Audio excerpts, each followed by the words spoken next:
And now let's talk about events. And I guess for all of you being on the way to a live event, to South by Southwest, I think most of you will agree that actually digital connectivity is not at all reducing the need for face-to-face contact, but rather maybe increasing it. And I know that most of you agree because we did have the opinion board down there at the gate event, and most of you agree. Some are not sure, and one totally disagrees. I hope he or she is watching now. Maybe you send a question to us now and to our next speaker, Kitty Leering.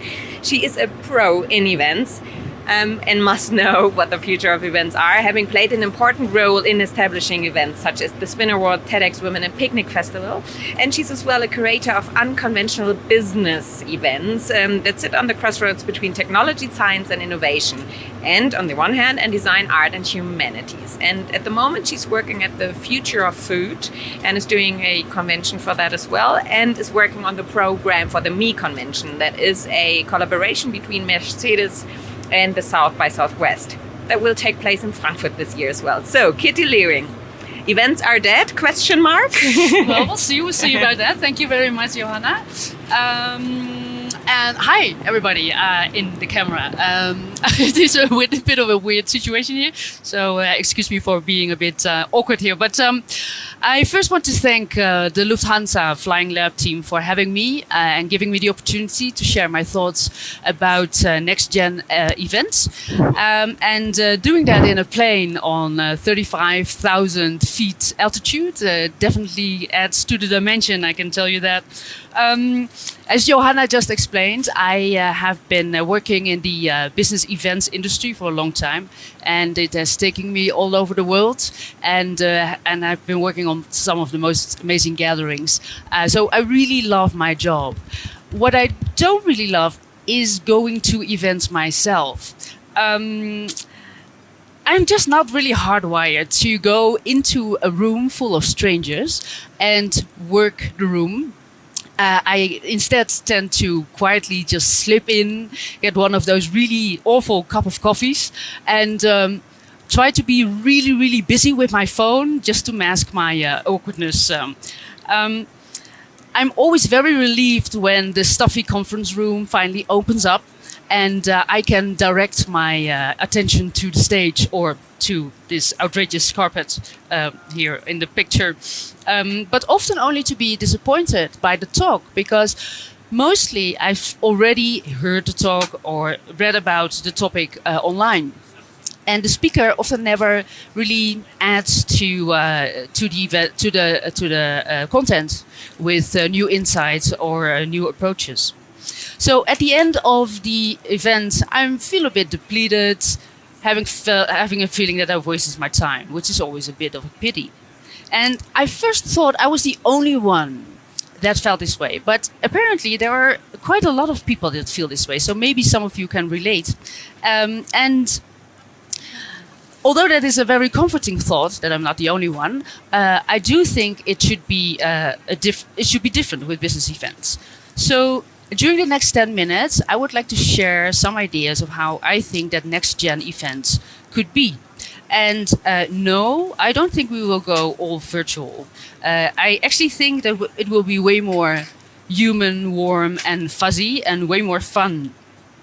So why is this even important? Well, business events is our big business. Actually, $1 trillion global big business, to be exact. And last year, we had 1.5 billion people visiting a business event. That is about 20% of the world population. And mind you, this is only business events. So it's not, we don't talk about music festivals, cultural festivals, entertainment or leisure festivals. It's just business events. And although growth is predicted for the coming few years, times are changing. So the events, as in many other industries, really need to adapt to stay relevant. So what is happening? Well, actually, they are happening, or we are happening. Generation Y and Z is happening. And I think many of you here in the plane belong to this generation, or either one of them, they are starting to really take over the workforce. So that means that the target group, the demographics of the target groups, is changing, and so are the preferences that they have for events. One of the things is that we are the on-demand generation. So we are using our smartphones to access anything we want to know, really, anytime and anywhere. So why do we still want to have slow media like business events to provide us with the latest insights? We don't. We don't need them anymore. The other thing is that we want to experience exciting, immersive, and sensory things. We don't want things to be boring. And it basically explains the craze around events that are very theatrical, like Burning Man and Wonderland, and that are do well on Instagram and YouTube. So business events will need to up their game as well. The other thing is that it's not just about the thrill, and it's not just about a pretty picture. We also want everything to be engaging and meaningful and have impact. So we are really looking for being part of a bigger thing than ourselves. And it can be really tiny on a personal scale, or like, we're going to save the world kind of scale. And of course, finally, connection. Everything is about connection, and we crave non-digitized, face-to-face human connection as a sort of counterbalance of the virtual dominance of today. So how do we translate this to events? I'd suggest to apply 3 sort of design principles for next-gen events, and that is curation, intimacy, and parallel worlds. So let me start with curation. So curation is key, and the curator is actually a role that is normal in the art world. So I kind of stole it a little bit from them. And just generalizing, obviously, for the sake of argument, an art curator is looking to spark emotion and to spark a deeper or alternative understanding even of the art that is on display. She'll start with selecting a topic, like an artist or an art movement or even a theme, and defines what should be discussed about that specific topic. And also to define with whom and why that should be discussed. So based on that, she builds a collection or a show that inspires, that educates, that questions, and that provokes. In the end, an event curator would do more or less the same. And let me explain that with an example. So House of Beautiful Business is a think tank that explores a more human future of business. It addresses this by questioning and facilitating a sort of living lab. It's a 5-day program, and it is developed with the support of a carefully selected group of people that are specialized in human interaction and human dynamics. Think of performing artists, conflict resolution specialists, philosophers, psychologists, sports coaches, interaction designers, and even undertakers.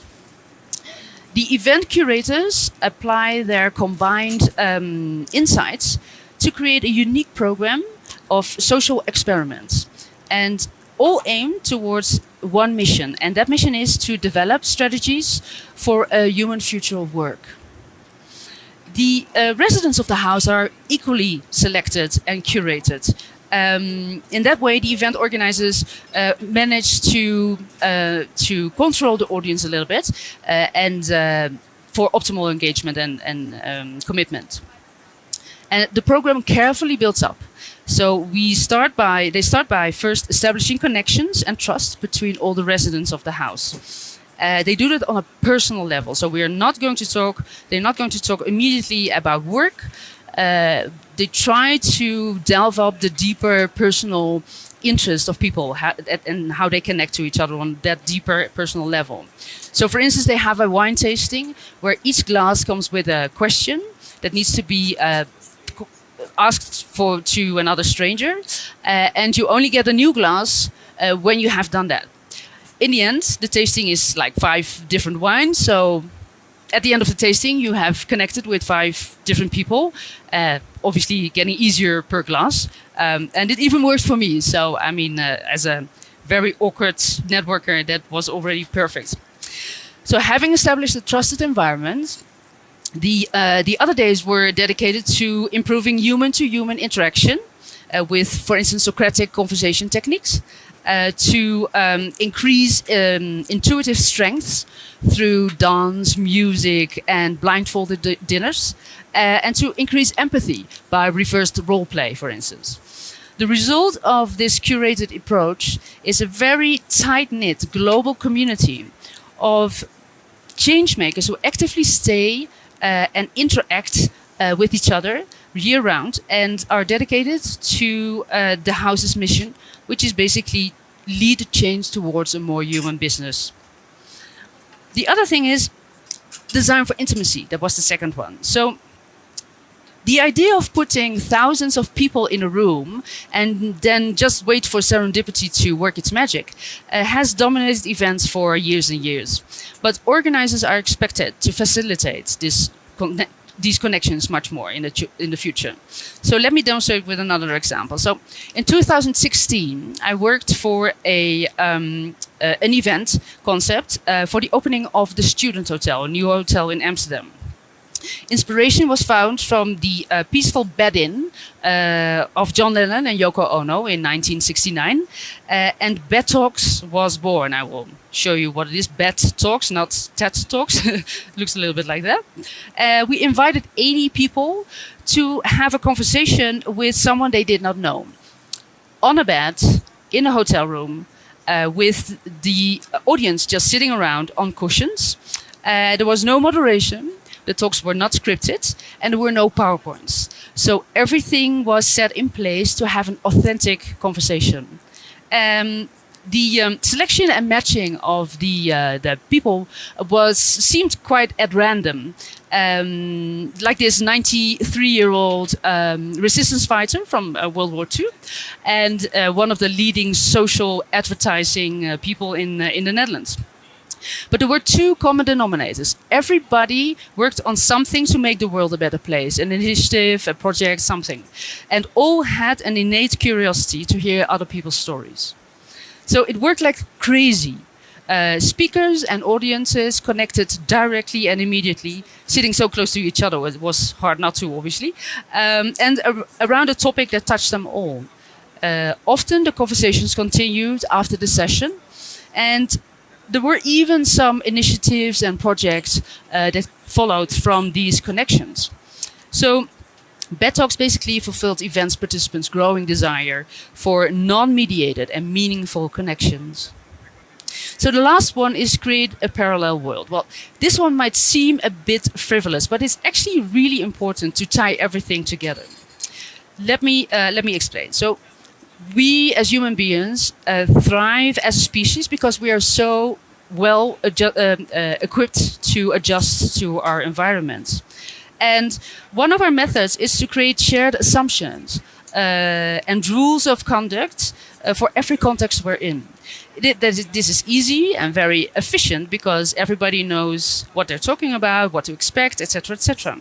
But it's also a bit limiting. So it avoids people to innovate and to think outside of the box because everything is already set.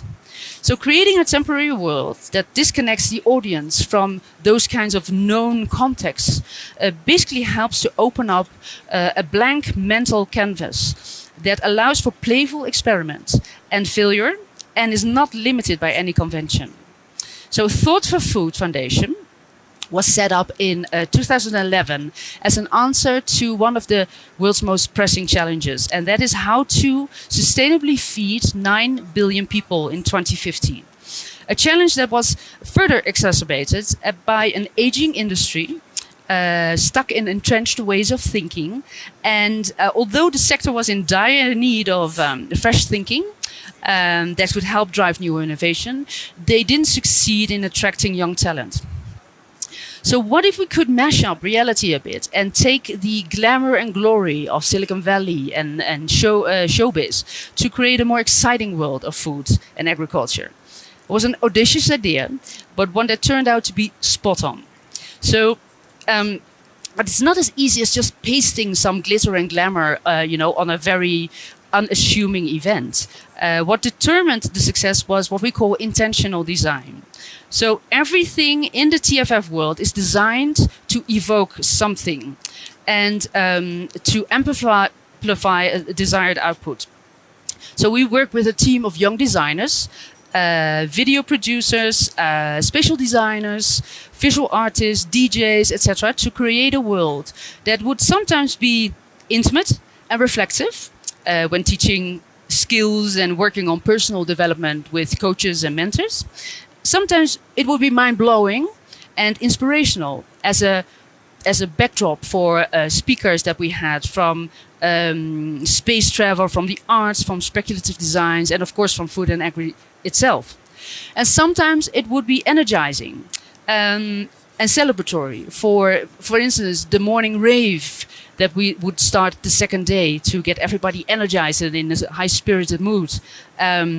Or during the television show style pitches where the finalists would run on stage with high fives and shouts. And of course, for the closing party, where TFFers would celebrate each other's achievements and boost their own self-confidence before they would return to the real world. So investing in a temporary world is not just a fad when done correctly. For many, TFF has been a life-changing event that gave them hope and a positive outlook for the future.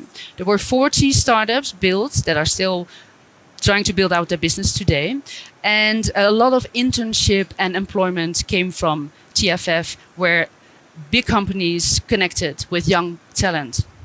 So wrapping up really quickly, we've seen that the world of business events is indeed changing. But it's only the traditional events, the ones that I hate going to, that are dead. For the future, we will definitely need to up our game.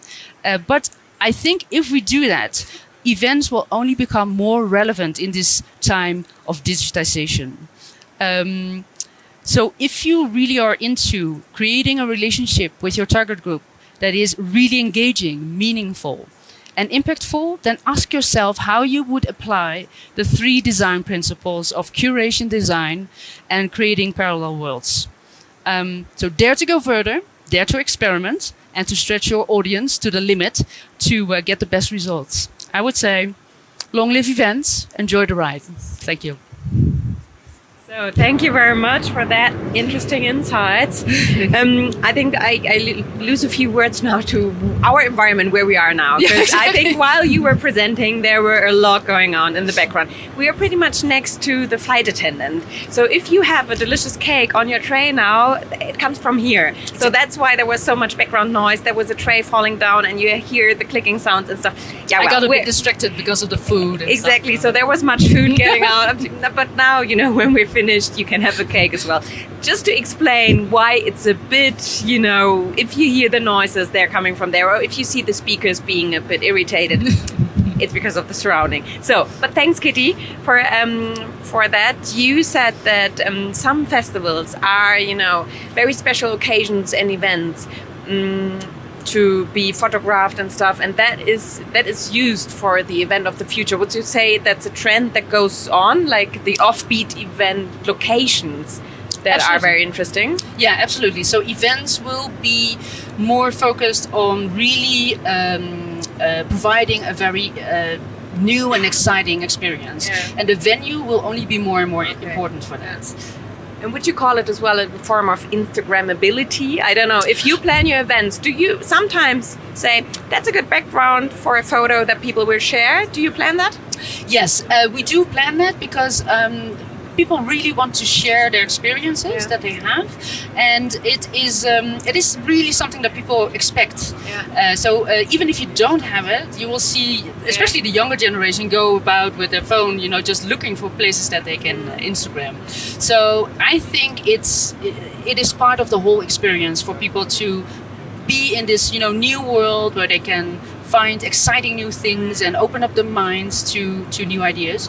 And it needs to be Instagrammable by preference. And do you think that the way of planning events that you do change via digitalization as well? Do you use data, for example, of your customers to analyze what is good, what is working, what not? Or do you, beforehand in planning events use data somehow?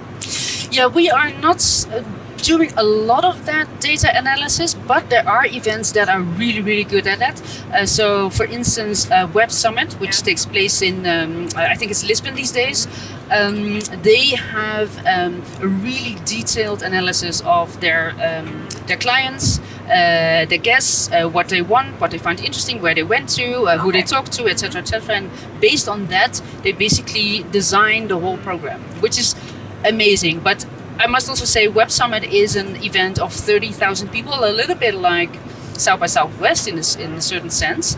Yeah. So they have, I think if you have that kind of scale, it also makes sense. If you're smaller, like say up to 1,000, up to 1,500 people, I wonder if it really makes sense to do that. Okay. One last question. You as a pro event planner, can you actually enjoy attending an event or a festival? Hardly. I must say it's really difficult because I always tend to, it's a sort of professional deficit that you always look at the things that go wrong. But there are events, especially the ones that really are good in creating an experience that make me forget that I'm actually at an event. Those I can really enjoy. These are the good events. Okay. So thank you very much, Kitty. Thank you. We'll see each other later again. Thank you.